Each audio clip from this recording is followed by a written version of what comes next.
I recently played a MOBA last week called Gigantic. Well, Gigantic is beautiful. If you haven't seen the trailer, check out IGN Arena, youtube.com/IGN Arena. We have the announcement trailer and a video preview so you can see a little bit of gameplay also. So I know a lot of people are like, multiplayer online battle arena doesn't tell me anything when they talk about MOBAs. This actually is a multiplayer online game in a battle arena. Like you're not fighting on a laned map or anything like that. It's more of, I only got to play on one map, but it was more like a big temple that didn't have any lanes. It was just had 2 levels of the temple. Interesting. It's probably going to be huge. Yeah, so it was really cool. It's a third-person MOBA, kind of like Smite. They didn't specifically call it a MOBA, but to me, it played like one. You had characters that you can level up throughout the game.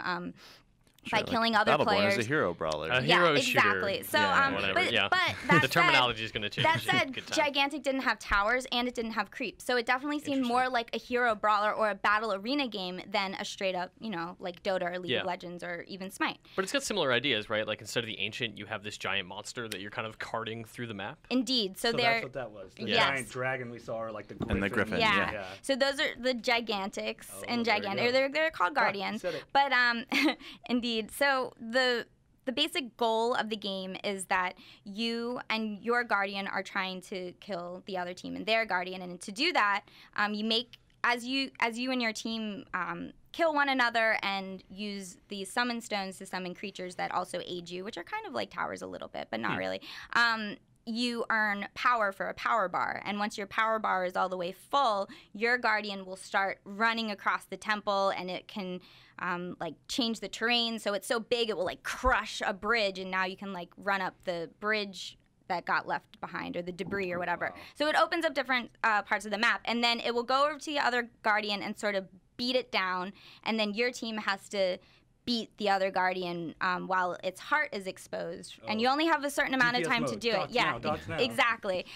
So the other team has to run and defend their Guardian while you guys are trying to kill it. And that can happen twice. And then once 2 of the Guardian's health bars are knocked out, then it automatically enters a new mode called Clash Mode, where the Guardians will fight one another like in a smaller arena, and your power bar fills up faster. So it's the same sort of thing, but your power bar is filling up faster, so it encourages quick games. So they'll only last about like 15-20 minutes per game. But all of this sounds great. Yeah. Sounds amazing. So, and then another one, the only other thing that I want to mention is that throughout the map there are 10 spawn points, and if your team can take one of the spawn points, then you can spawn at it, closer and get back into the match further, rather than having to walk all the way across. There's no teleport, so like you can't teleport anywhere on the map. But if your team takes a spawn point, then you can spawn quicker and closer to the battle, that kind of thing. But I thought that this game took a lot of MOBA elements out of other types of games, and it looks and plays really well.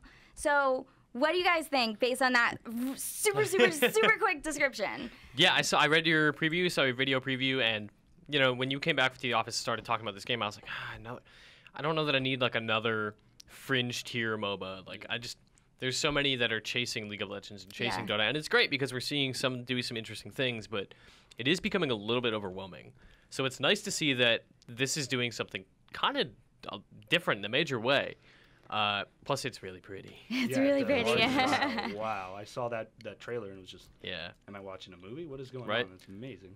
Hearing you talk about it now, I'm just thinking of like the little details that I'll really care about, but I don't know if they're super important. So like having 2 layers sounds huge. That sounds really important. It's cool. So you can jump. Tell me a little bit about that. So you can jump, and then there are some characters can like throw down. You can throw down like a jump pad for your friends so they can like get up there, and then there's another character who has like so terrain level make a huge difference. Right? And because like in Dota, it's like if you're attacking someone uphill, you have like a missed chance, or like if they're uphill, you can't even see them, or if they're above you, they have the high ground, they have better vision. I mean, it's more like Smite, where if you're up high, then you have better vision of what's going on below you, but it might not mean that they can't hit you, like if they're going uphill. You know what I mean? But there's also other characters who can like use a grappling hook and like grapple straight up there, which is pretty cool. I was just fantasizing about that. Like I love Bionic Commando. It's my favorite platformer of all time, and I've always wanted to see like a MOBA that is one of these third-person things. You can totally do that. And I was just like, you're like 2 layers, you could grapple up. Oh, it'd be so good. Yeah. You can do it. Yeah, it's really, really cool. And grapple characters are some of my favorite, like in League, Thresh. Yes, Thresh is great. Thresh is my favorite right now. Nautilus, because you can like throw his big anchor onto terrain and just go, oh, see ya. Timbersaw is that way in Dota, where he can shoot his chain out or whatever it is and latch onto a tree and yank himself toward it. Clockwork also has. Clock has a really good one. Yeah. So that's really cool. Just sort of the different verticality of the map, I guess, is what I would say.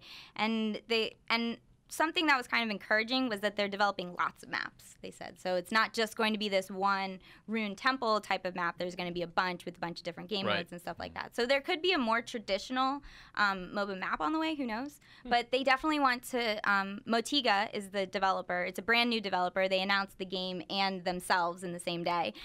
They've been working on Gigantic for 2 years. Holy crap. And secretly, in secret. So, and they want it to be a competitive PC game. So they're not saying it's going to be an esport, but they're developing with that in mind. So with spectator modes in mind and replays and that type of stuff. And it's going to be a free-to-play game. So that's cool too.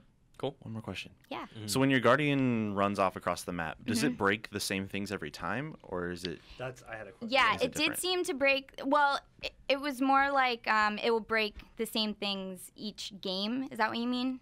Well, are you asking if it follows the same path every time it crosses the map? Like, is it just a beeline for the other Guardian, or is he like? I guess that's more of what I mean. It seemed like it was the same things that were getting destroyed every time, but those parts of the map weren't open yet until the Guardian destroyed it. Does that make sense? So instead of like, say, the only way you could have got across was like 2 ramps because there's a wall here, they might just go straight through the wall. Yep, absolutely. I love that. Yep. That's cool.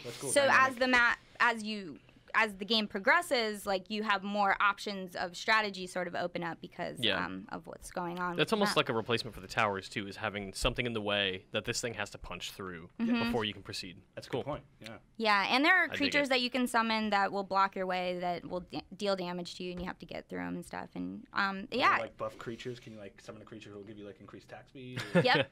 Yep. Okay.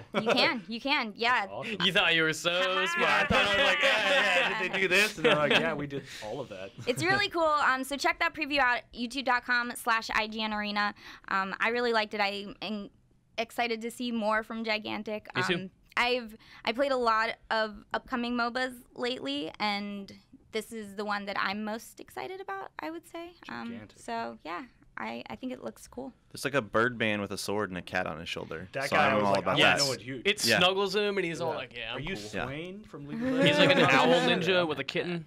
Big fan. He's the one-armed assassin. He's got one arm. He's got one arm. Oh, so good. I like the dude with he had like chemicals and he was like running around. Yeah. I was like, oh my god, that's Ziggs and oh my god, just forgetting his name. It's like Alchemist. It's really funny how you can find a character like parody sort of between all these different MOBAs. To be fair, it's like I was talking about this with Marty Sleba from IGN on the way to what event was it? E3. We drove down to E3, and we were constantly quizzing Marty like name a Dota character, and he would just say like the Lich, and I'm like yes, that's one, yes, and he's like it's not that hard, man. Like it's a fantasy game. They're gonna have the archetypes. I'm like Skeleton. They're gonna have a Drow Ranger. Yeah. And they're gonna have like the Archer lady, and they're gonna have like. These are all fairly easy to guess things because fantasy is what it is. It has been for a while. Kill the excitement, Marty. I know. Jerk. Just bring us all down.